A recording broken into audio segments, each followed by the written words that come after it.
the old age idea of a cheat meal, it's gone. Hmm. Consumers want it all, and preferably in the same meal. I always describe this as my personal, I love girl dinner, which is, a salad and fries, maybe a martini, but you want it in the same meal. It's not about I'm going to restrict myself for 5 or 6 days and then I have a cheat meal or a cheat day. It's you can do that in the same meal.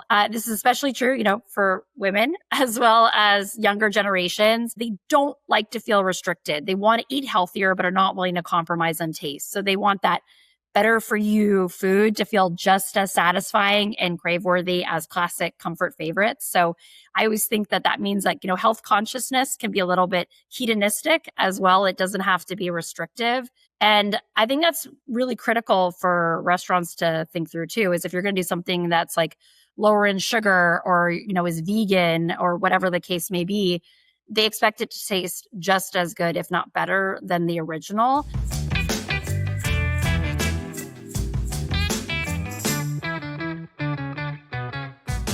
How do consumers view value these days? Hello, this is Jonathan Mays, editor-in-chief of Restaurant Business. And in this week's episode of A Deeper Dive, I speak with Jennifer Meyers, managing director with the consulting firm Alvarez Marsal. The firm recently completed an extensive survey of consumers on a broad range of topics, and we wanted to chat with Jennifer about the results and what they mean.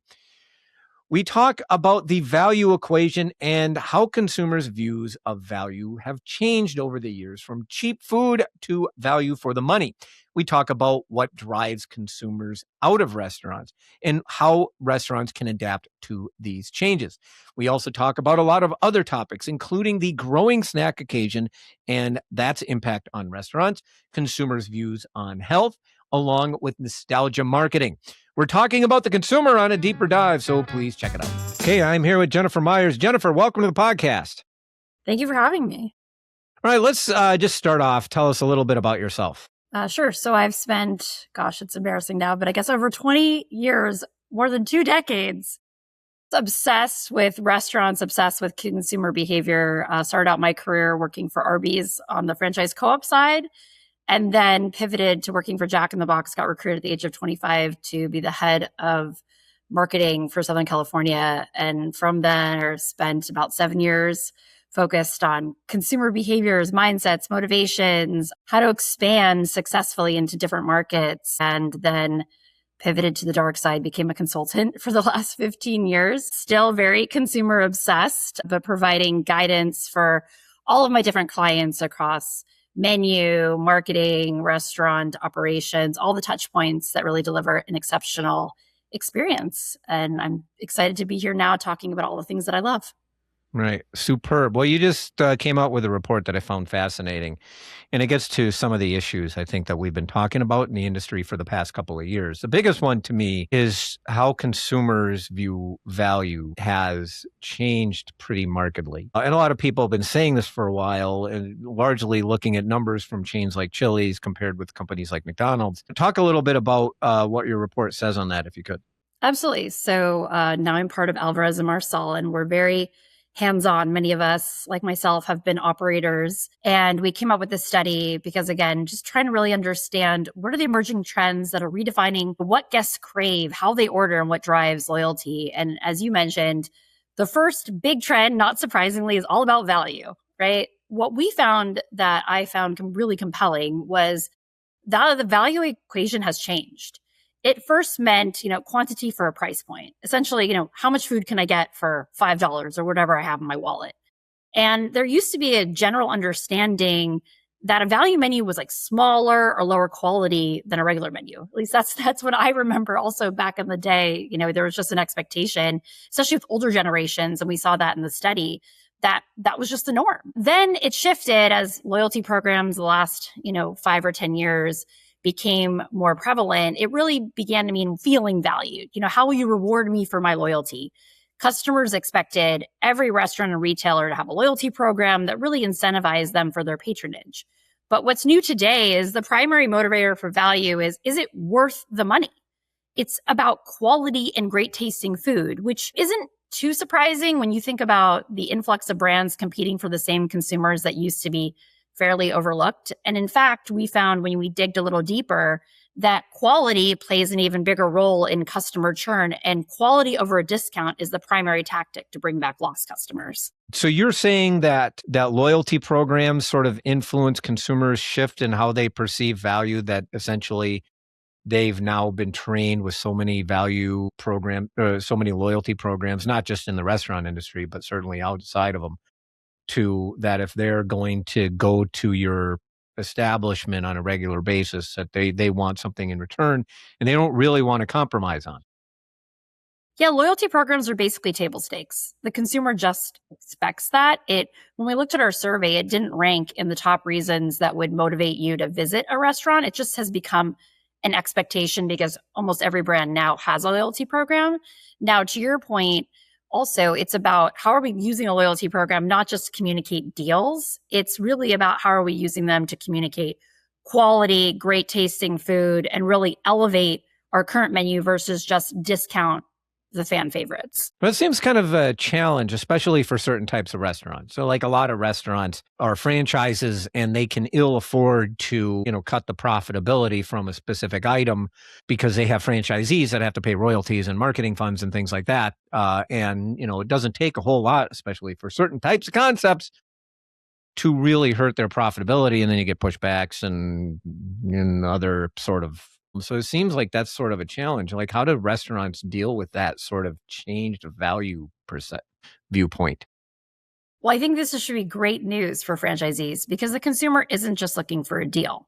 They're looking for quality and great tasting food. And that's the differentiator. And that's what brings them to come back if they've lapsed, as well as that is one of the critical factors for a draw with the value wars happening right now. So when I've shared this with franchisees, they're overjoyed because they feel really good about the products they're serving to the customers and feel like the quality and the freshness and really the reason they got into the restaurants to deliver great service has sometimes been overlooked, and the price point becomes the hero. And the new customer wants both. They're willing to spend a little bit more money if they feel like the quality is worth it.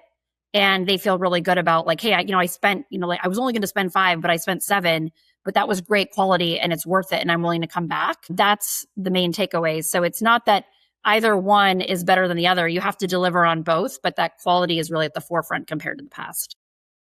Yeah, you had the other thing you sort of mentioned this, that one of the more interesting things in your study is that if consumers are paying very close attention these days to what they're getting when they go to a restaurant, and if they believe that food quality has gone downhill, and you have a number here, almost like 46% of consumers, by quite a large margin, the most consumers in your survey said this.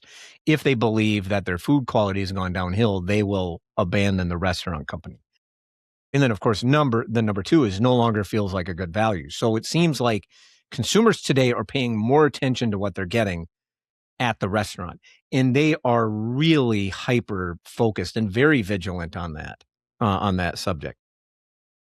100%. And we're finding that with younger generations, that's even more true. And if you lose the consumer because of bad quality, inconsistent service, all of these things that are really critical, not only will they not come back with a discount, but they also, an LTO won't draw them back. You really have to show them that there's been a massive improvement in the quality and it meets their expectations, because again, everyone's resources are limited right now. And so if they're going to spend that with you, they want to feel it was worth the time and the money.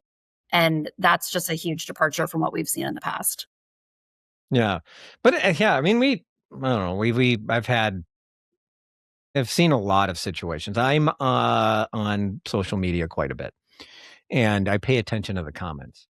Not all the comments, by the way, because sometimes they get into things like my hair and whatnot. But I pay. You'd be surprised. I pay attention because it's a really good way of seeing where the consumer is at today and how they view things. And first off, and I'll bring up the Jersey Mike's. You don't have to actually comment on Jersey Mike's specifically, but Jersey Mike's the one that's off the top of my head. There was a popular TikTok post, for instance, of a consumer that a year ago went to Jersey Mike's, took a picture of his sandwich, and then a year later after their sale to a private equity firm, went back, got the same sandwich, and then took a picture, and the sandwich was much smaller. As it turns out, that the first sandwich was too big. Had actually the employee at the time gave them more meat than is normal, but in their head, they looked at this as a sign that private equity is destroying the quality of a restaurant company. So first off, they're hyper vigilant about the fact that private equity is buying a restaurant chain, which is still kind of weird to me. I don't, before I started this job, I don't think I cared who owned anything. And I certainly didn't pay attention to whether a restaurant chain is owned by a private equity firm. Of course, today I happen to know that it takes a lot longer for a private equity firm to really destroy a restaurant chain than a year, especially one as quality as Jersey Mike's. But then the fact that they're paying that kind of attention and taking the time to actually take pictures of a sandwich before and afterward. And to me, it just, that's told me all sorts of things. Number one, if you're going to be owned by a private equity firm, you're really going to have to pay even closer attention to your quality because the consumer is. But it also just goes to show that people are more hyper vigilant today, I think, than they've ever been in the past. I think a lot of that has to do with social media and everything else. And it puts more pressure on restaurants and restaurant operators to make sure that what they're giving consumer is a value for the money all the time. Absolutely. And I agree with you. I don't think that private equity necessarily degrades the quality, but I do think that consumers notice more than we realize. And one of the interesting things I found, again, I've gone down all those social media rabbit holes as well. One of the trends we had on modularity, basically they want meals on their terms. 83% of respondents who visit a QSR like frequently, 3 to 5 times per month, they're using off-premise formats, whether it's drive-through, pickup, or delivery. And what I found really interesting is consumers notice and they will measure it and take photos of if they buy a product in the restaurant, if they have it delivered, if there's a difference, right, in the quality, but not just, yes, everyone feels like, okay, we know that the product's probably been in the car a bit. And so the quality might be not as warm or not exactly the same as when you just bite into it immediately out of the drive-through. But they'll notice if like the guacamole is less, for example. They take photos, right, and they have comparisons and say it's the same product. In fact, I spent a premium having it delivered to my house as an example, and I expect it to be the same, if not better. And again, that is another reason that consumers will decide to no longer return and will lapse from visiting your restaurant. Yeah, a certain fast casual Mexican chain had been dealing with that sort of thing where consumers are paying attention to the portion sizes they get ordering from delivery versus going into the restaurant. It is the environment we live in. But you also mentioned modularity, and that's another really key component of your study that I wanted to talk about, because this gets at another trend, which is consumers today are just absolutely not eating the way they did even probably 5, 6, 7 years ago. And that's a major shift. They're not eating just 3 regular meals a day. Can you talk about that a little bit? Yeah, I found this part also interesting. Consumers want flexibility and optionality. All of us have very hectic lifestyles, and not only do they want the flex in the format and the ability to like go to the drive-through or pick up or have it delivered, but they're also looking at snack size portions.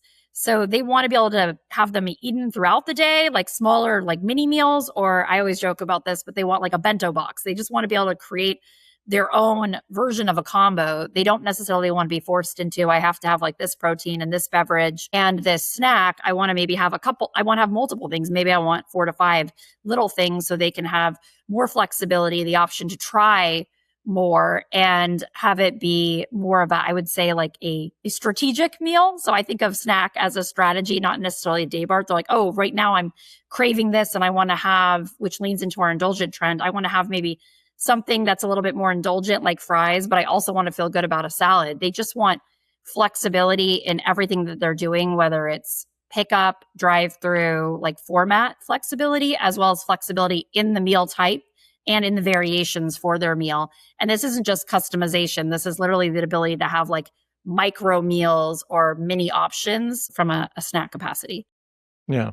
That seems like that's one of the things that's actually driving a lot of the drive-through. We've had a tremendous growth in that particular sector. And at least one of the theories is that younger consumers in particular, they don't eat the three meals. So to your point, they're looking for something, they're more likely to have a large caloric beverage in the late afternoon, or an energy drink or something like that. So they're kind of shifting the way they're thinking of occasions, and it's almost driving massive growth in an entire sector that way, which is fascinating to me.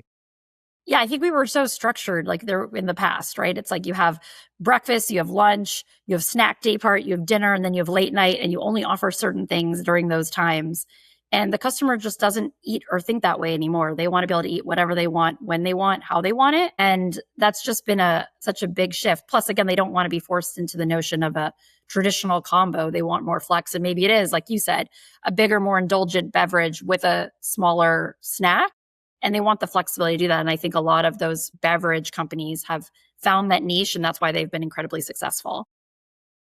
All right, so let's talk about this, because you also have a good bit on consumers' views on health versus indulgence. And which again, I find fascinating, because I hear all the time, oh, consumers today are eating healthier. Well, no, consumers aren't eating any healthier than they did when I was a teenager. People always talk about eating healthy, but they don't actually do so. At least that's my view. And you have data like consumers don't want to sacrifice health or don't want to sacrifice taste. So they definitely will want to eat healthy, but that food has to taste really good. You talk a little bit about that? Yeah. So what was fascinating about this part of the study was we discovered that the old age idea of a cheat meal, it's gone. Mhm. Consumers want it all, and preferably in the same meal. I mean, I always describe this as my personal, like, I love girl dinner, which is, a salad and fries, maybe a martini, but that's a separate conversation. But you want it in the same meal. It's not about like, oh, I'm going to restrict myself for 5 or 6 days and then I have a cheat meal or a cheat day. It's like you can do that in the same meal. And this is especially true, for women as well as younger generations. And they also, like you said, they don't like to feel restricted. They want to eat healthier, but are not willing to compromise on taste. So they want that better for you food to feel just as satisfying and crave worthy as classic comfort favorites. So I always think that means like, health consciousness can be a little bit hedonistic as well. It doesn't have to be restrictive. And I think that's really critical for restaurants to think through too, is if you're going to do something that's like lower in sugar or, is vegan or whatever the case may be, they expect it to taste just as good, if not better than the original. And we saw a huge divide in generations. Older generations were open to the compromise. I think they were used to like that more like true quote diet food. And younger generations don't have that same feeling about restriction and are not willing to compromise. And in fact, we found that 70% of QSR consumers are what we describe as balanced indulgers. So balanced indulgers really value both healthier options and comforting food at the same time. Hmm.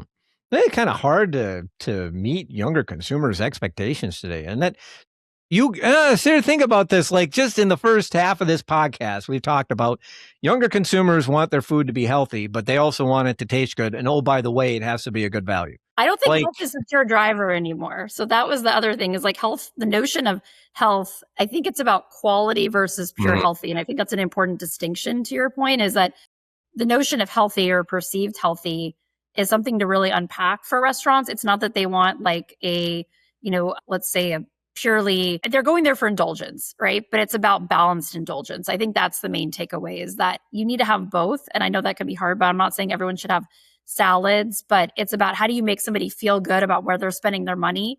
And as they're eating it and they feel like it's fresh, that's also healthy. It doesn't have to be like a salad. I think a salad is the archaic notion of healthy. You can have a very fresh burger with great ingredients, and that's actually going to have a better profile from a health perspective and have lower calories than a salad.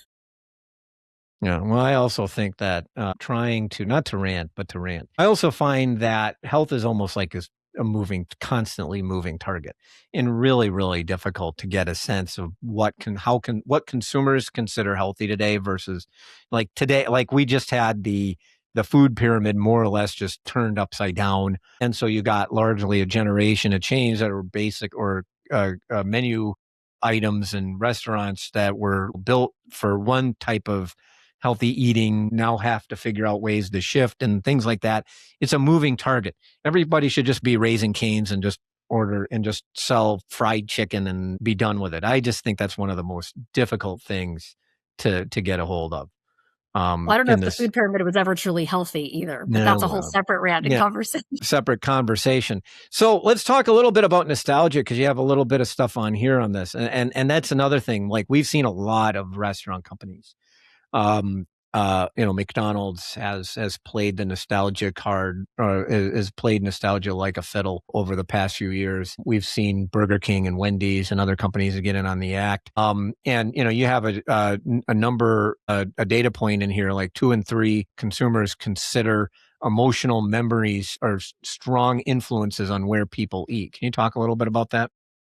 Yeah, so I was super curious as to what the current power of nostalgia was across generations. For example, like, would nostalgia really mean anything for younger generations? Like, yes, the adult Happy Meal like sold out, in record time, but again, that's skewing a little bit, quote older, putting myself in that bucket. But the answer to this question was yes. Given their hectic daily lives, younger generations also really find nostalgia brings them comfort. So nostalgia for younger generations really meant that the food reminds them of the good times or childhood, along with the notion of comfort food. So it was like warm, crispy, cheesy. And I think that's why, certain brands like Taco Bell do amazingly well. Like, they're hitting all of those perfect like flavor profiles across that warm, crispy, cheesy on a consistent basis. What was also interesting was going back to this notion of, it makes me feel good and comforted. It reminds me of my childhood. The day part that was impacted the most,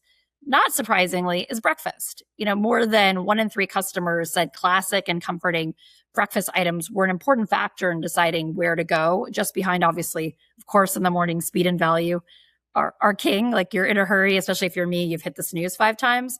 But that additional factor around making sure you have those like comforting staples in the morning, so someone's day starts off right. It's a big QSR hug in the morning. That was pretty interesting. Why? Yeah, why? I mean, but why breakfast? I mean, I can probably guess, but like, why would breakfast be more important from a nostalgic perspective? I think a couple things. One, it's the most habitual part of the day. Like, if you think about any day part for restaurants, breakfast is the best one to win, right? Because people don't like to deviate from their routine, whether you're going to work or dropping off the kids or whatever your typical routine is. Trying to keep that consistent tends to be something we've seen across the board, right? And starting off that day with, like I said, that big QSR hug, or just feeling like comforted and like everything's going to be okay, it seems to be something that really strikes deeper into consumer sentiment. And it's something that really resonates. And if the rest of the day goes off the rails, maybe that brings you back to the need for the indulgence. But at least starting the day off right and having that consistency seems to be incredibly important for a minimum of 1 in 3 customers. Yeah, I mean, the nostalgia thing is a huge deal today, and I get the sense that that's a bigger deal to now, again, versus 5 to 10. Well, probably 5 to 10 years ago, maybe 10. And I think a lot of that's driven by social media, right? People are out there on social media reminding other folks that these things existed. I live in Minneapolis, and we have 2 locations of restaurant chains that were dead.